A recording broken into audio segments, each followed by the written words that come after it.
A continuación, Noticiero Telesucesos. Clasificación A.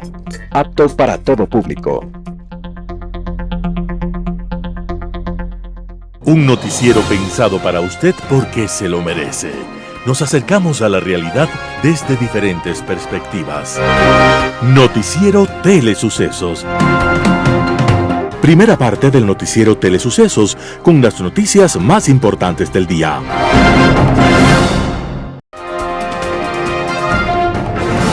Un día como hoy. Si usted viviera en la Edad Media, se levantaría a la madrugada a trabajar y al regresar a casa en la noche no habría luz ni libros para leer. Y además, casi con seguridad, usted no sabría leer.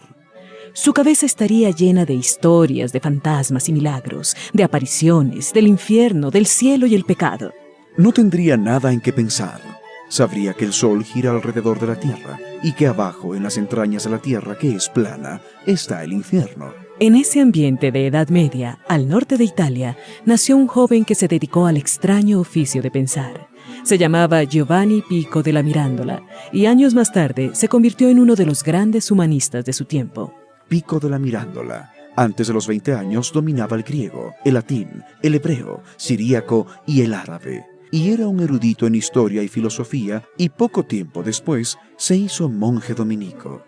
En la búsqueda de nuevos horizontes intelectuales, escribió un conmovedor ensayo titulado Oración por la dignidad del hombre. Pero tales ideas no fueron bien miradas por la Iglesia, y Pico della Mirandola fue a parar con sus huesos a la cárcel. Después de aquella experiencia, su espíritu se opacó y no volvió a ser el mismo. Pico della Mirandola, profundo humanista, nos abrió las puertas de la libertad de pensamiento y estaba naciendo un día como hoy, 24 de febrero de 1463. Y nos dejó luces para alimentar la libertad de pensamiento y de la dignidad humana. Las principales noticias del día. Titulares. La Cancillería urge a la Asamblea a pronunciarse sobre la ayuda extranjera en la lucha contra el crimen organizado. Gobierno dialogará con la Corte Constitucional por la recuperación del dinero que CNEL pagó a 1.800 trabajadores. Procuraduría exige que los sentenciados en el caso Purga paguen una reparación económica. En el segmento de opinión, el bipartidismo se toma la Asamblea. En política internacional, elecciones en Alemania. Los editoriales serán de Simón Espinosa Cordero, Liderazgo. Noticias del día. La Cancillería urge a la Asamblea a pronunciarse sobre la ayuda extranjera en la lucha contra el crimen organizado. La propuesta del gobierno de Daniel Noboa sobre la incorporación de fuerzas especiales de países aliados para el apoyo a las acciones de las Fuerzas Armadas y la Policía Nacional ya fue aprobada para tratarse en la Asamblea Nacional. La canciller Gabriela Sommerfeld apremió este viernes al legislativo a tratar el tema sin perder más tiempo, aunque aseguró que el gobierno sigue adelante con la implementación de esta medida.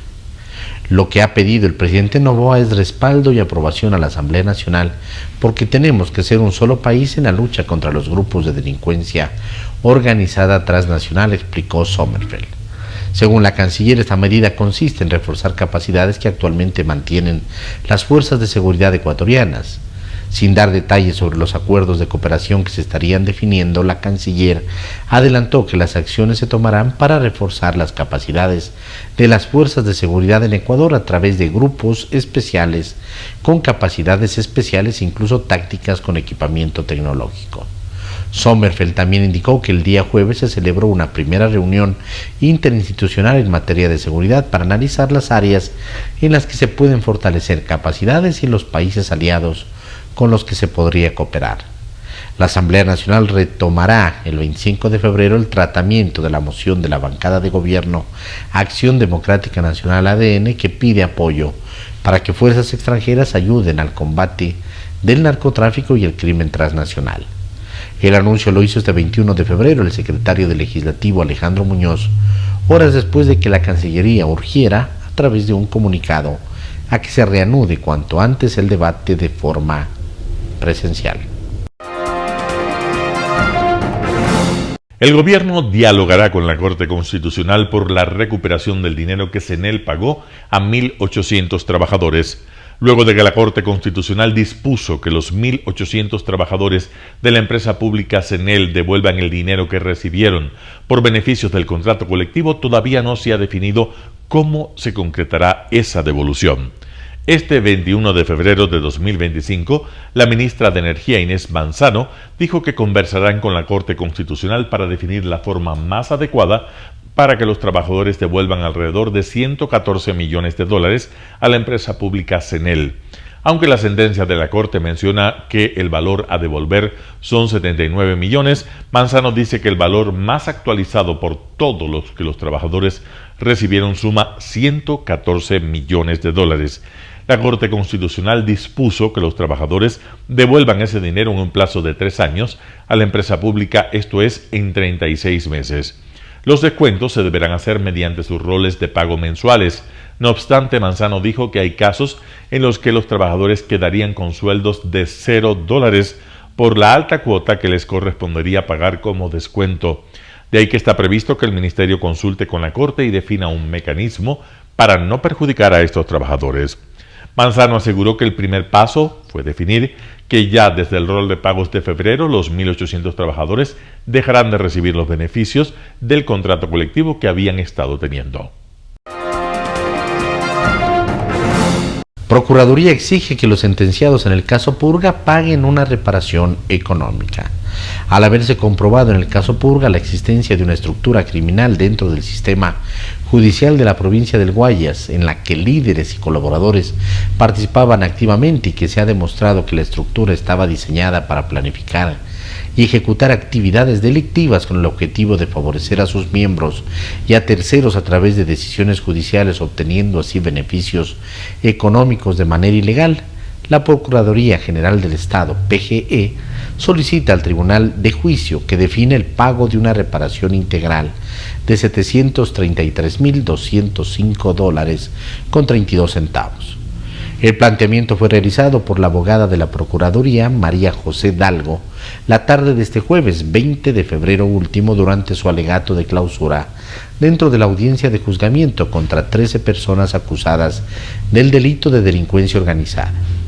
Previo a la intervención de Dalgo, en nombre de la Procuraduría como acusadora particular, el fiscal general subrogante Wilson Toainga había solicitado a la sala de juicio que condene con penas agravadas a líderes y colaboradores procesados. Para el legislador del Partido Social Cristiano Pablo Muentes, la expresidenta de la Corte del Guayas, Fabiola Gallardo, y el ex juez penal del Guayas, Johan Marpetán, quienes son vistos como líderes, el fiscal Toainga pidió se lo sancione con una pena privativa de libertad a cada uno de 13 años y 4 meses. En cambio, para 7 de los procesados en calidad de colaboradores, la Fiscalía solicitó les impongan la pena agravada de 9 años y 4 meses de prisión, pues se confirmó que ellos ejercían un cargo público al momento de cometer el delito analizado. A continuación vamos con un reportaje de la recepción brindada por parte de la Embajada del Japón en Ecuador con motivo del natalicio de Su Majestad el Emperador del Japón. Es un honor y un privilegio estar aquí con ustedes para conmemorar un año más de vida de Su Majestad el Emperador Naruhito, a quien deseamos nuestros mejores deseos.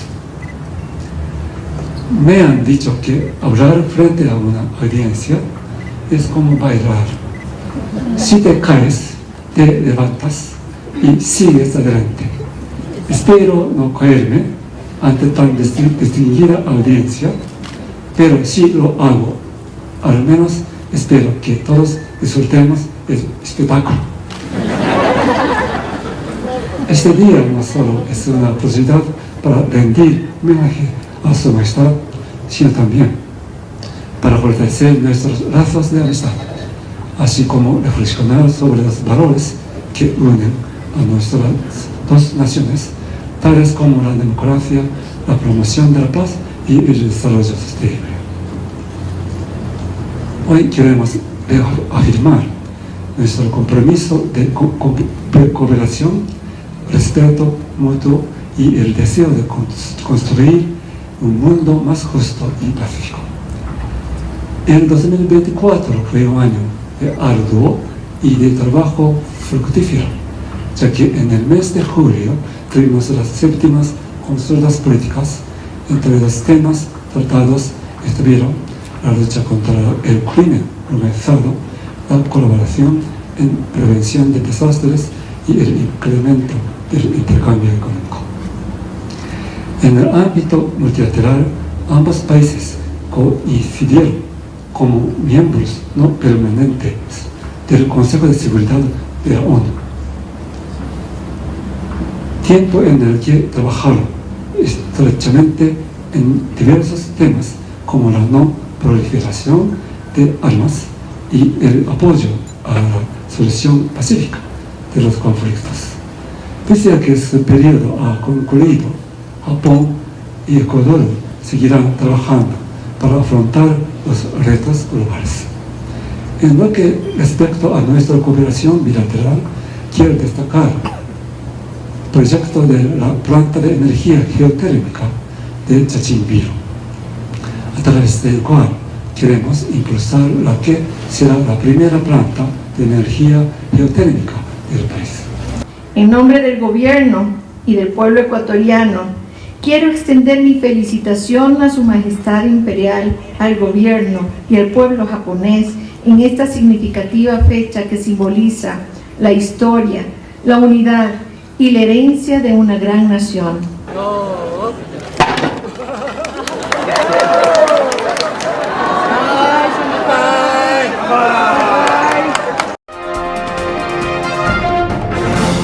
Entrevista del día.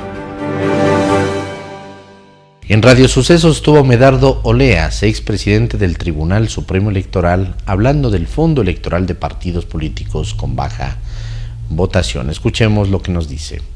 Este es un problema muy grave que viene afrontando el Ecuador desde hace muchos años, es decir, la inexistencia de partidos que se alquilan, se prestan, se venden y que permiten el ingreso de personas que no tienen ninguna trascendencia, conocimiento y que solo por su vanidad entran a un proceso electoral.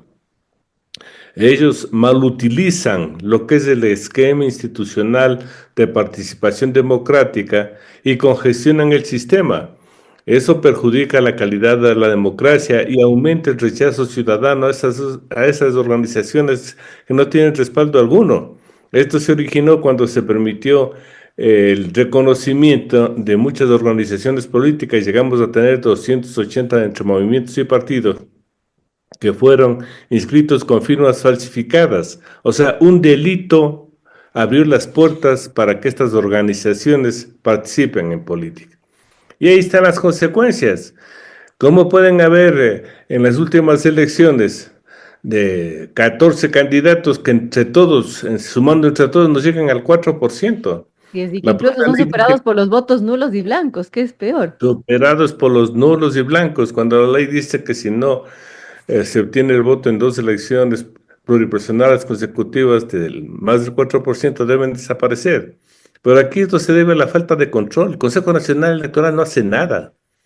Y no solo es el fondo para las elecciones, el fondo electoral, sino también el fondo de promoción, el fondo partidario partidista, para que las organizaciones políticas puedan cumplir sus funciones, dar capacitación a sus afiliados, ser un tanque de pensamiento para estructurar planes y proyectos para dar solución a las necesidades que tiene el Ecuador. Pero nada de eso se hace.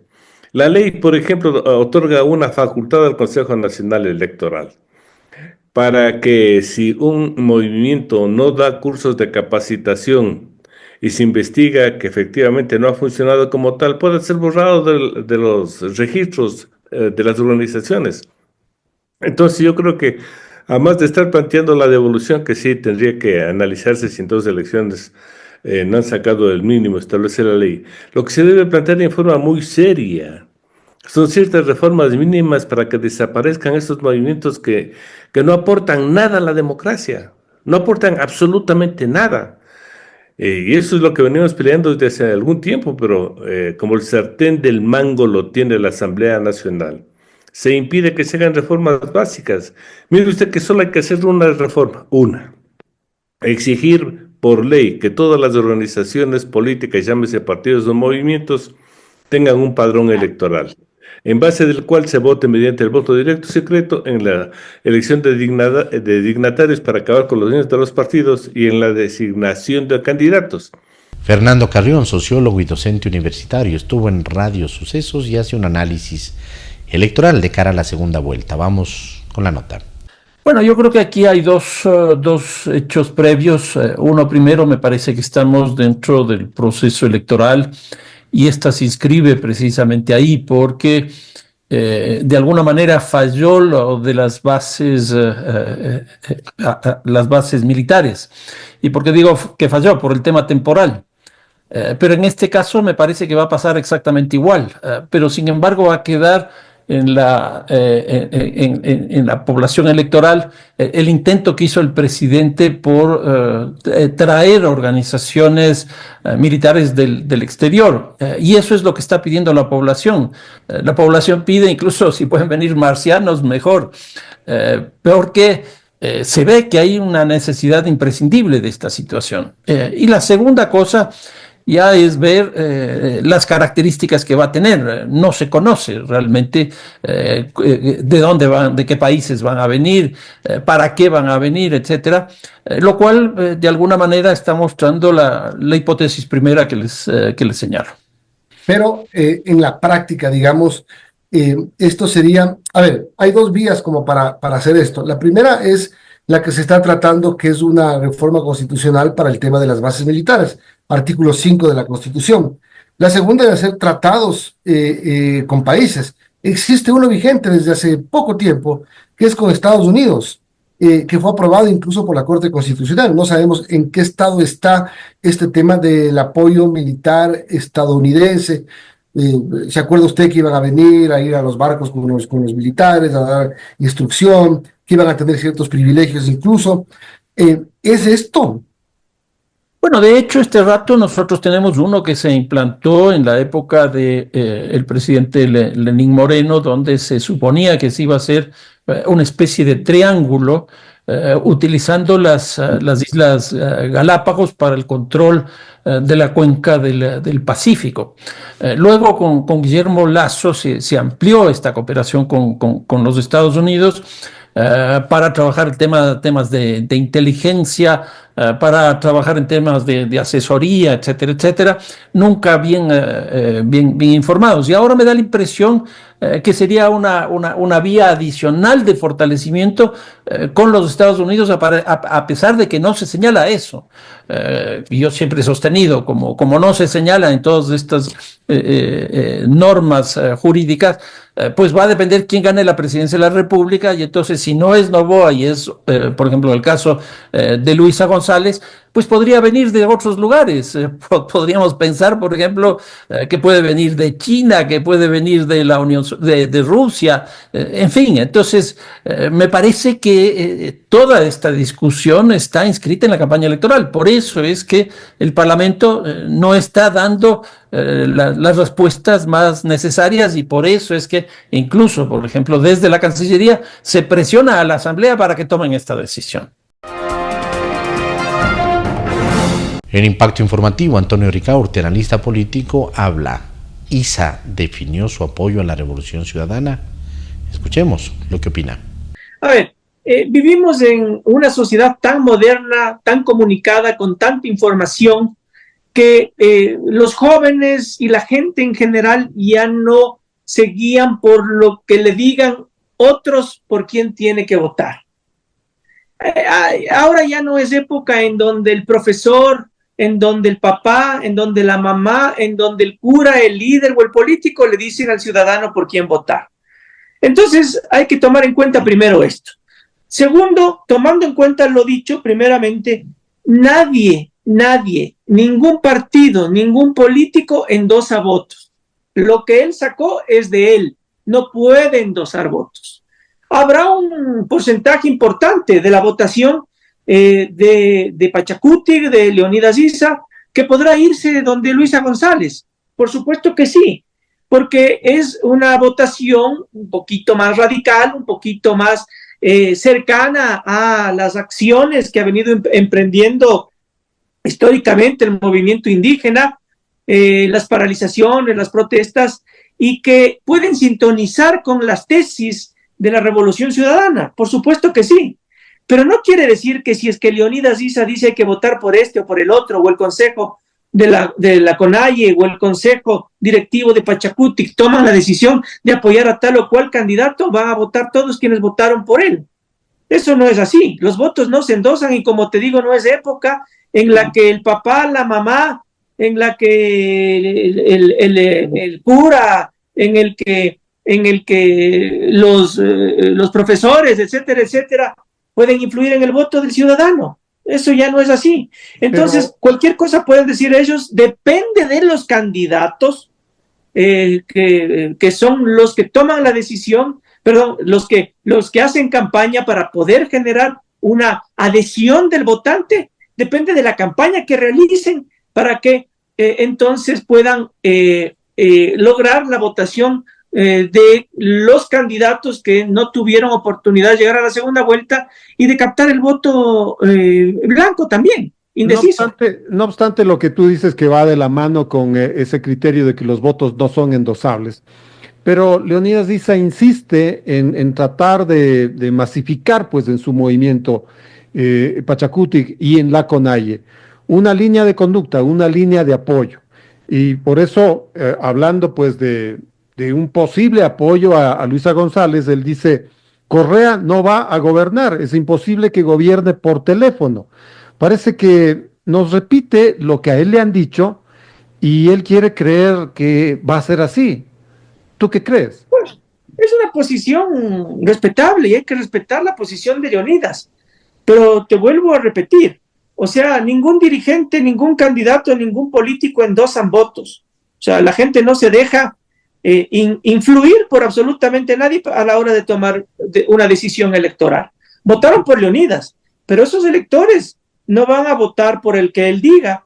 Posiblemente una gran mayoría se irá con Luisa González, te digo, porque pueden sintonizar con los criterios de la Revolución Ciudadana, tomando en cuenta que el voto de Leonidas Issa es un voto más radical, más fuerte, más cercano a las actividades que ha venido realizando Leonidas, la CONAIE y Pachacutic en los levantamientos y protestas. Un panorama de noticias para su estatura intelectual.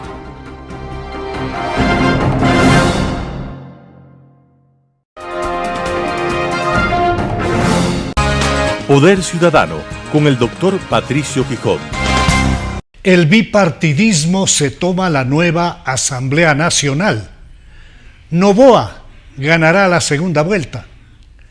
Los resultados de las elecciones del 9 de febrero pasado marcan un empate de dos fuerzas políticas que llegan con megabloques a la Asamblea Nacional. La RC con aproximadamente 67 legisladores y ADN con aproximadamente 66 escaños. A pesar de que estas dos agrupaciones políticas tendrán ese abultado número de asambleístas, ninguna de ellas, por sí sola, alcanzará los 77 curules necesarios para sumar una mayoría que le permita aprobar leyes en una asamblea conformada por 151 integrantes. Una vez que se escrute el 100% de actas, se podrá señalar con claridad cuál de las dos fuerzas mayoritarias tiene uno o dos asambleístas más y puede proclamarse como ganadora en un proceso en donde en la práctica se ha dado un empate. La tercera agrupación política con una importante representación parlamentaria es sin duda Pachacutic, con 9 o 10 curules, convirtiéndose en el fiel de la balanza a la hora de buscar consensos en favor de la aprobación de leyes o de sumar voluntades para la tarea de la fiscalización que con la conformación en que quedaría la Asamblea Nacional del Ecuador se hace muchísimo más difícil llevar a algún alto funcionario a juicio político y peor, censurarlo. el Partido Social Cristiano, a pesar de la escasa votación obtenida por su candidato presidencial, logró entre 4 o 5 escaños parlamentarios, mientras algunos movimientos locales consiguieron 2 asambleístas y la alianza Unidad Popular ex-MPD y el Partido Socialista tendrá un solo representante en la Asamblea. Ya no nos queda duda en asegurar que el domingo 9 de febrero del 2025 el electorado asistió a una verdadera segunda vuelta, evidenciando una polarización entre 2 fuerzas de mayor potencia electoral. Si bien es cierto que el presidente Daniel Noboa no supo gestionar el éxito electoral que tuvo tras vencer a la siempre ganadora de ese primer tiempo electoral, la RC, no es menos cierto que la señora González, con su 43.95% del electorado, ha logrado el tope, el clímax mismo de su techo duro. Hasta allí pueden llegar, no más, mientras que Daniel Noboa seguirá representando la opción democrática que le asegura al país un gobierno alejado de extremos, no aliado a narcodictaduras, no apoyado por el gobierno de Venezuela y aliado al mayor socio comercial del Ecuador, los Estados Unidos. Noboa deberá, por supuesto, introducir cambios oportunos al interior de su equipo de campaña, con la finalidad de hacer una más vigorosa presencia en territorio, con planes y programas que deben ser expuestos de una manera sencilla, ordenada y fácil de entender.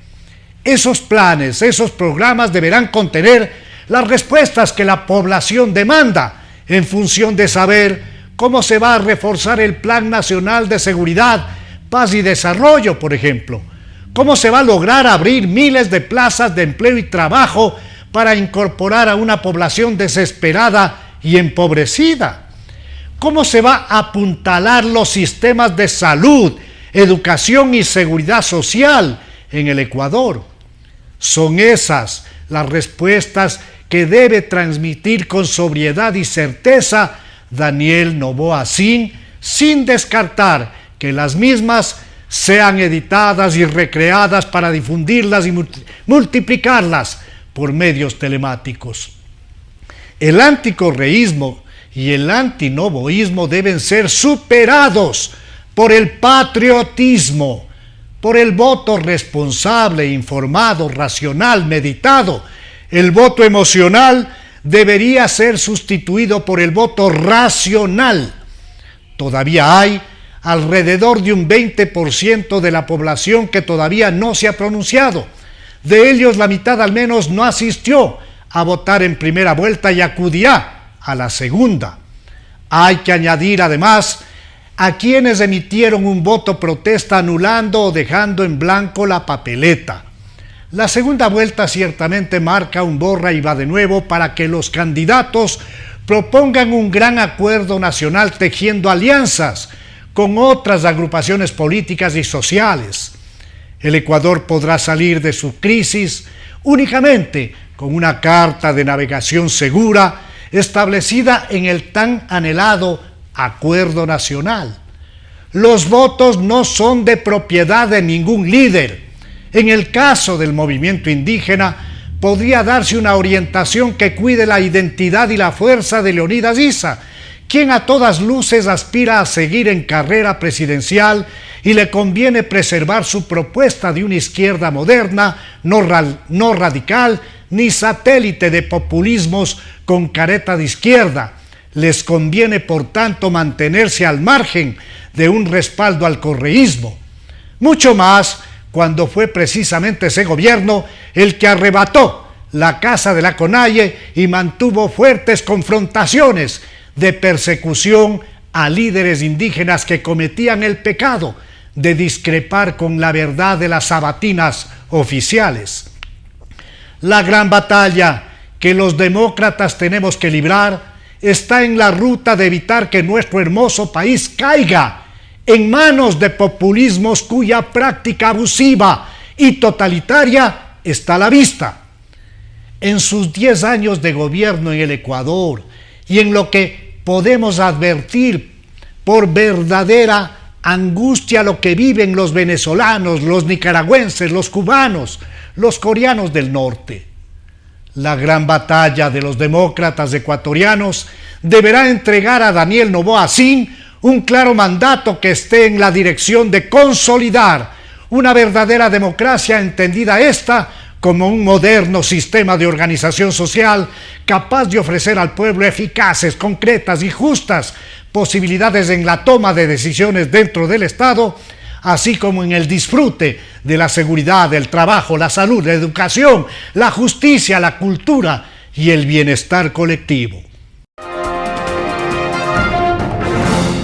Global Hoy con Alan Carden.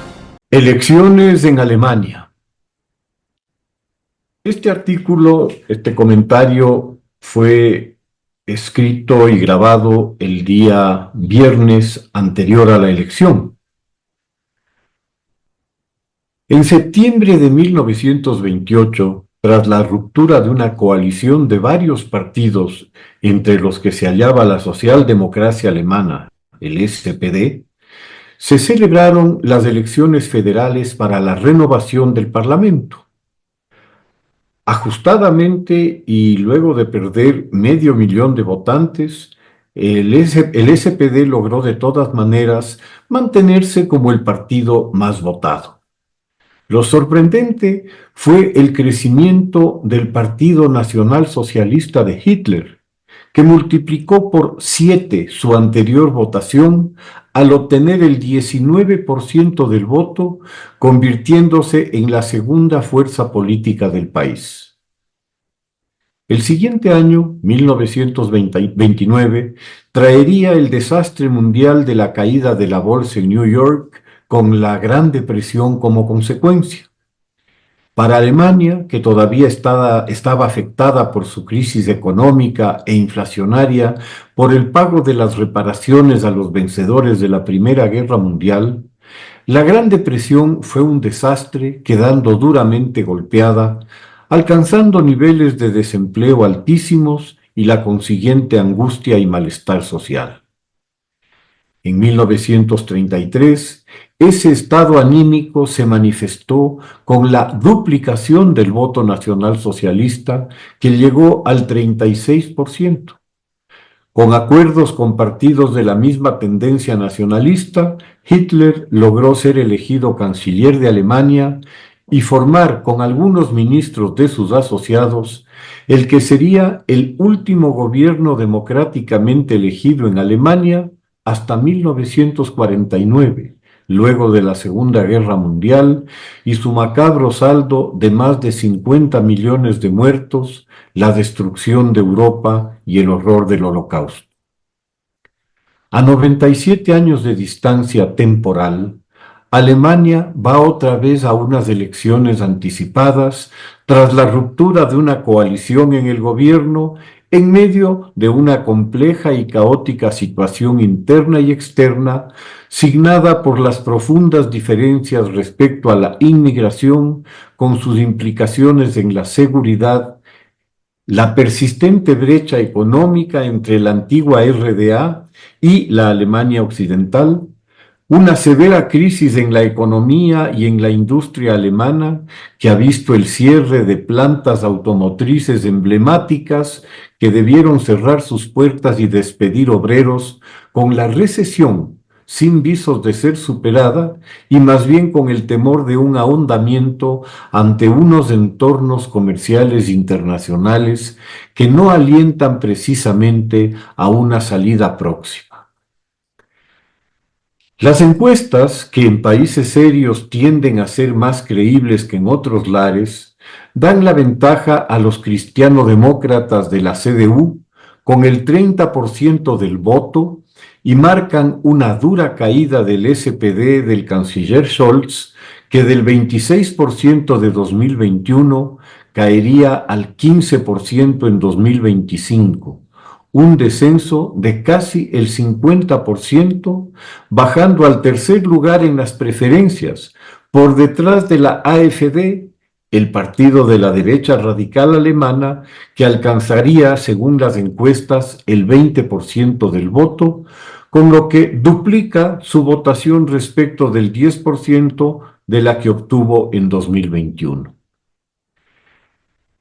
La combinación de los factores antes señalados, pero también unas decisiones y acciones erráticas o indiferentes a las crecientes preocupaciones nacionales por la inmigración y la seguridad, le han pasado una dolorosa factura a Scholz, a su partido y a los miembros de la coalición gobernante, de la que al parecer podría salir algo mejor librado el Partido Verde.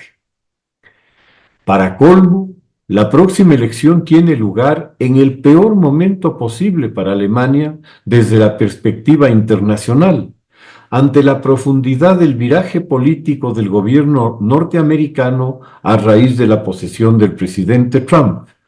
Un viraje que se anunciaba ya desde la campaña, pero que nunca se creyó llegaría a los extremos que se están dando.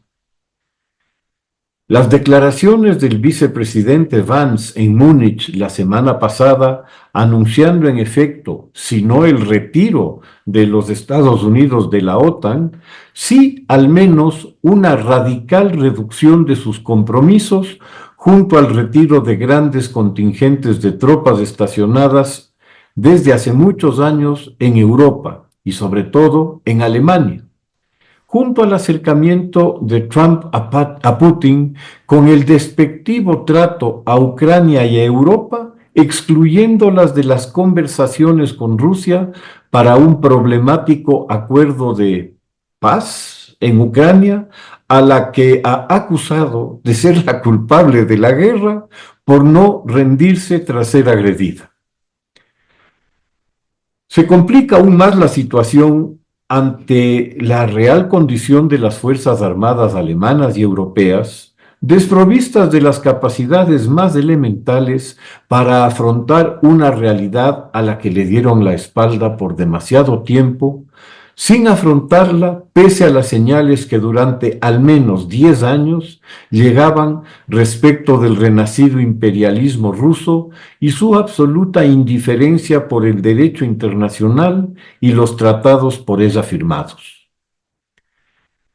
En la circunstancia actual, las declaraciones europeas de apoyo a Ucrania carecen de credibilidad, pues si se ha llegado al punto de no poder defenderse ni a sí mismos, sus proclamas de solidaridad y de cooperación no pasan de ser eso.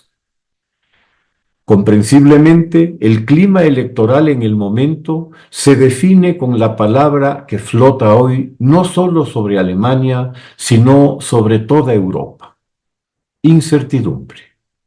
Incertidumbre sobre su economía, sobre las tendencias que van a preferir sus ciudadanos en lo político, con el crecimiento de partidos ultranacionalistas, sí, pero que encarnan un sentimiento extendido entre sus ciudadanos que no puede quedar sin respuestas, pues únicamente causará un aumento en las tensiones al ver que a través de la democracia no se logran sus anhelos al ser excluidos del escenario político. Cuando esto sucede, se abre la puerta al infierno del que luego resulta difícil volver.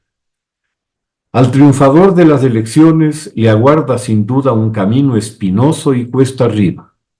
La recuperación económica será fundamental para reducir una de las incertidumbres, la del empleo, el mantenimiento del ingreso y de un envidiado nivel de vida, tanto como articular una política seria hacia la inmigración, que es, con razón o sin ella, por la percepción que los ataques fanáticos causan acerca de la seguridad, uno de los temas centrales para el crecimiento del nacionalismo radical. Para el nuevo gobierno alemán, como para la Unión Europea, su actual incertidumbre acerca de su situación común de seguridad, tras los anuncios de los Estados Unidos, expresos y tácitos, que han dejado a la OTAN en el limbo, en medio del más peligroso momento para la seguridad del continente desde el inicio de la Guerra Fría, se vuelve un asunto de vida o muerte, pues no queda claro si el paraguas nuclear que Estados Unidos ha provisto durante 75 años como disuasión frente a la Unión Soviética primero y a Rusia después, se mantendrá a futuro, ni si se honrarán los compromisos en el evento de una agresión a un miembro de acuerdo al artículo 5 del Tratado del Atlántico Norte. Por lo pronto, parece que la presión desde la Unión Europea para incrementar significativamente la inversión en defensa va a ser muy fuerte, pero su cumplimiento, justo en medio de una recesión, quién sabe si será todo lo efectivo que se espera. El proverbio de las vacas gordas y flacas es aleccionador, pero la sentencia de no llorar sobre la leche derramada lo es también, siempre y cuando dé lugar a una reacción positiva y creativa de la Unión Europea para defender sus extraordinarios logros sociales que han sido posibles por la prolongada paz de la que ha gozado Europa en estos 80 años. Muchas gracias. Editorial. Liderazgo, Simón Espinosa Cordero. La guerra de aranceles de Trump sacude los cimientos del comercio y de las economías planetarias. Los gobiernos, ONGs y grandes corporaciones bajo la bandera del progresismo venían imponiendo una narrativa única de gobernanza global, de políticas y de regulaciones. Estas ideologías y burocracias mundiales progres que castigan el desacuerdo con el aislamiento y limitan la soberanía de las naciones comienzan a tambalear. Les va pues a ser más difícil castigar el disenso con la cultura de la cancelación y con la intromisión en la soberanía de las naciones. Se avisora un nuevo orden mundial con cambios geopolíticos radicales e inusitados que tienen como epicentro los conflictos de Ucrania, Rusia, Europa y Medio Oriente, todos estos de impredecibles consecuencias. En medio de este panorama, Ecuador enfrenta el peor momento de su historia y se precipita hacia una segunda vuelta electoral el próximo 13 de abril, en una definición decisiva pero incierta. El país se encuentra al borde del colapso institucional, con el crimen organizado que se ha infiltrado cada vez más en las estructuras de poder. La primera vuelta, celebrada el 9 de febrero, dejó en evidencia una verdad incontrastable. La nación no solo está dividida política y geográficamente, sino que enfrenta una división ética profunda. Dos fuerzas opuestas han dominado el tablero electoral. Escasos son los márgenes para la disputa en el balotaje. Esta confrontación no es solo entre modelos de gobierno y formas de ver la vida, sino entre la resignación y la resistencia, entre la supuesta corrupción y la anhelada probidad. Emil Cioran, nacido en Rumania en 1911 y fallecido en 1995, con su mirada penetrante y desencantada, nos recuerda que la miseria y su contrario no son más que dos caras de una misma tragedia humana. Pero Nietzsche, de 1844 a 1900, nos ofrece una alternativa. El hombre no está condenado en la mediocridad del rebaño, sino que puede elevarse sobre él con voluntad y determinación. Esa es la clave de la actitud ciudadana y del liderazgo que Ecuador necesita hoy para salvarse. Necesita un liderazgo a la altura del desafío. Derrotar la infiltración del crimen organizado en el Estado no será tarea para reformistas de escritorio ni para tecnócratas sin compromiso con la gravedad del momento. Se requiere un liderazgo, insistimos, con voluntad firme, visión estratégica y sentido de misión histórica. Donde el crimen organizado ha erosionado las instituciones públicas, es ingenuo pensar que puede ser combatido con las reglas de un Estado débil. Es necesario un marco jurídico excepcional que permita tomar medidas extraordinarias, y eso solo puede hacerlo un liderazgo calibrado para tan extrema circunstancia. Cuando el narcotráfico ha permeado la sociedad, el gobierno, la justicia, la economía y el empresariado, la única salida es un gobierno de concentración nacional, no un grupo de aliados políticos o amigos, sino un equipo de élite que responda al interés nacional, no particular, regional o de grupo. Un gobierno capaz de estructurar un mando unificado con el objetivo de desmantelar el crimen organizado, recuperar el control del territorio y restaurar la soberanía nacional. Un equipo conformado con líderes con experiencia en seguridad, gestión de crisis y política internacional, con una visión estratégica clara y una política de cero tolerancias a la corrupción interna. La salida de Ecuador de esta encrucijada dependerá de su capacidad para elegir el camino correcto. Simón Espinosa Cordero. Noticias internacionales. Varias explosiones en la ciudad israelí de Bat Yam en lo que podría ser un atentado terrorista según las autoridades. La policía israelí informa de que varias explosiones tuvieron como objetivo autobuses vacíos en la ciudad de Bat Yam, en el centro del país, en lo que califican de presunto atentado terrorista. Se enviaron grandes unidades al lugar de los hechos para investigar el incidente y buscar pistas y sospechosos. Las autoridades dicen tener conocimiento de al menos 5 artefactos explosivos que detonaron o fueron desactivados, todos ellos con temporizadores. Los medios de comunicación israelíes lo califican de atentado terrorista estratégico.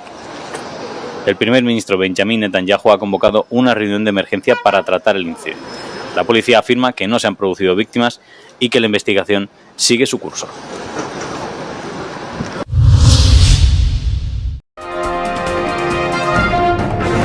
Estados Unidos insiste en la necesidad de terminar guerra en Ucrania. En la capital de Ucrania, el mensaje estadounidense fue claro: la búsqueda de la paz por medio de la fuerza y la disposición del gobierno de Volodymyr Zelensky a buscar una paz duradera con garantías de seguridad. Así fue el balance entregado este jueves en Washington por Mike Waltz, consejero de Seguridad Nacional de la Casa Blanca. Una parte clave de su conversación fue ayudar al presidente Zelensky a comprender que necesitamos que esto llegue a su fin. Este tipo de mantra abierto que teníamos bajo la administración Biden se acabó y creo que a mucha gente le está costando aceptarlo. Y la otra parte es que el primer ministro Starmer y también el presidente Macron están debatiendo sobre las principales garantías de seguridad europeas. Lo acogemos con satisfacción. Esto se da tras la reunión en Kiev del enviado especial para Ucrania y Rusia, Kit Kellogg, con el presidente Zelensky, quien sigue siendo objeto de los ataques del líder estadounidense Donald Trump. Un dictador sin elecciones. Es mejor que Zelensky actúe rápido, no le quedará ningún país. Tiene que actuar rápido porque esta guerra va en la dirección equivocada. Mientras tanto, estamos negociando con éxito el fin de la guerra con Rusia. Afirmación que han rechazado ampliamente líderes europeos. El presidente Zelensky fue elegido legítimamente en elecciones libres, justas y democráticas. Ucrania es una democracia. La Rusia de Putin no lo es. Zelensky, dirigiéndose a su nación, reiteró la importancia de la alianza con Occidente. Junto con Estados Unidos y Europa, la paz puede ser más segura. Y ese es nuestro objetivo. Y lo más importante, este no debería ser solo nuestro objetivo, sino también uno compartido con nuestros socios, especialmente ahora que nos acercamos al tercer aniversario del comienzo de esta guerra. Una guerra que en Ucrania hemos querido poner fin desde el primer segundo. Entre tanto, el líder ruso Vladimir Putin elogió el manejo de Trump al tema Ucrania. Para ser sincero, me sorprende la moderación del recién elegido presidente de Estados Unidos, Trump, al tratar con sus aliados que se han comportado de manera tan francamente canalla. Sigue siendo bastante modesto en sus relaciones y no las han frenado. Si hablamos de una solución en Ucrania, Estados Unidos está trabajando con sus aliados europeos. La administración Trump confirmó que este lunes, cuando se marcan 3 años del inicio de la guerra contra Ucrania, el presidente de Francia, Emmanuel Macron, visitará la Casa Blanca, mientras el primer ministro del Reino Unido lo hará el jueves. Celia Mendoza, Voz de América, la Casa Blanca.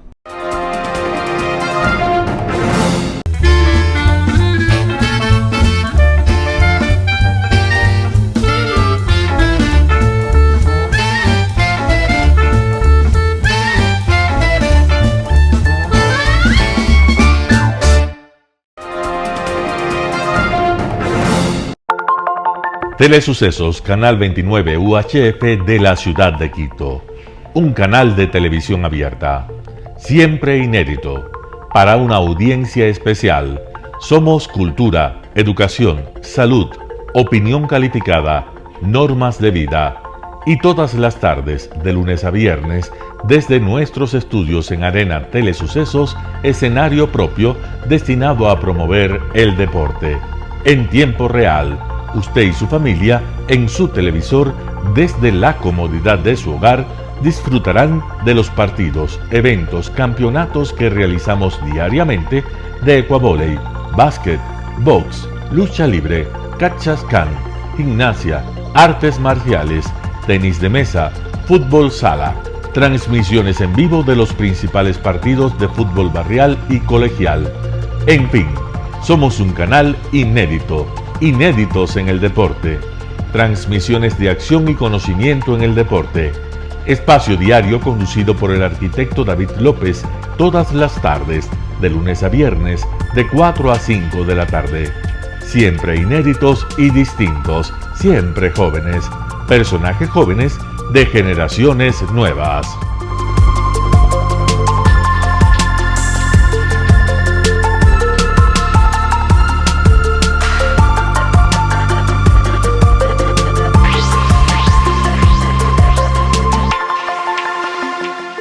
El término arena dejó tiempo atrás de ser sinónimo de muerte.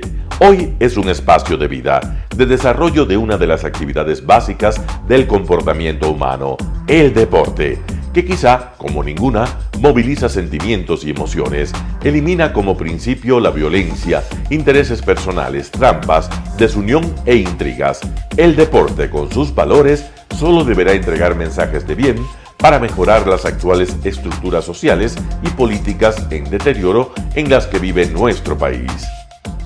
Hoy entregamos a nuestra audiencia de la ciudad de Quito deportes, y en especial a la parroquia de Calderón, uno de los sectores populares de mayor desarrollo de la ciudad, con una población estimada en 1 millón de habitantes que están en contacto diario con el canal 29 UHF, presente con sus instalaciones deportivas en Llano Grande, su centro de gravedad.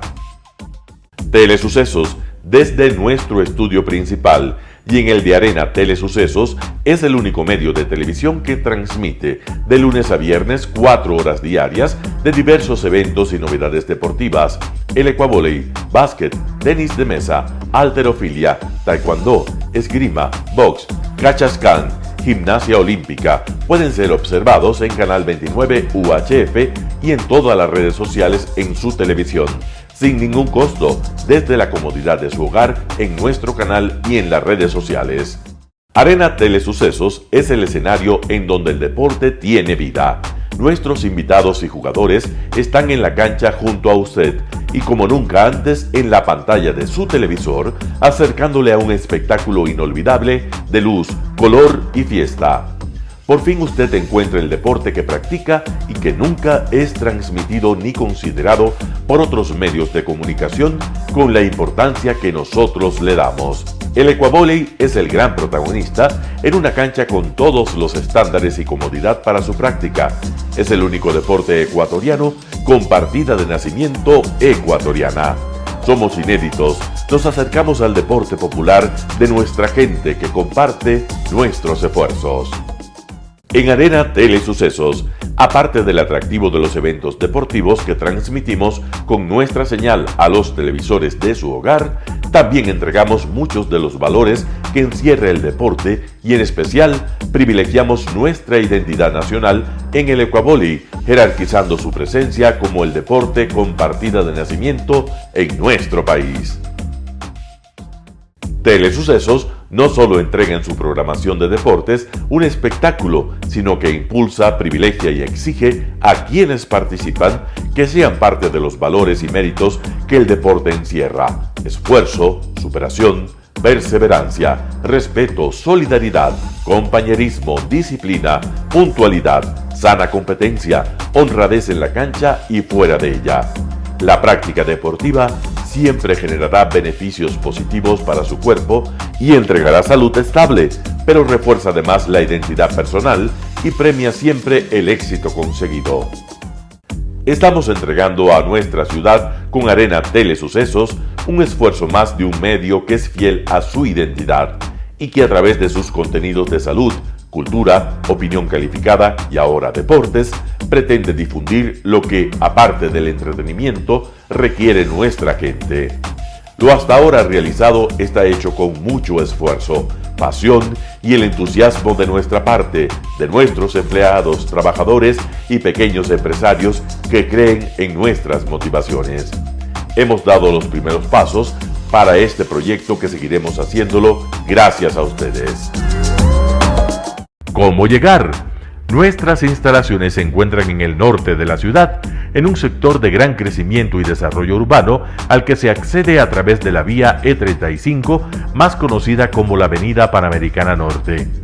Desde el centro comercial El Portal, a 2 kilómetros a la derecha, se encuentra la calle García Moreno, antiguo camino a Llano Grande, una arteria en la que se desarrollan dinámicos comercios. Junto al centro comercial Ciudad Alegría, a 100 metros, hemos llegado a nuestras instalaciones, Arena Telesucesos, la cancha del Ecuavoley. Telesucesos, siempre inédito, nuestro canal online a la vanguardia tecnológica, 24 horas de programación continua a través de Internet. Telesucesos Internacional. En el Ecuador y en el mundo, Telesucesos Internacional. ¿Cómo lo sintoniza? Ingresando a www.telesucesos.net. Telesucesos Internacional. Telesucesos, el canal de televisión siempre inédito. El noticiero Telesucesos es retransmitido de lunes a viernes a las 7 horas por Radio Planeta Sur 106.1 FM de la ciudad de Loja. Noticiero Telesucesos. Las opiniones vertidas en este espacio por la producción y dirección del programa son de exclusiva responsabilidad de sus autores y de quienes intervienen en ellos.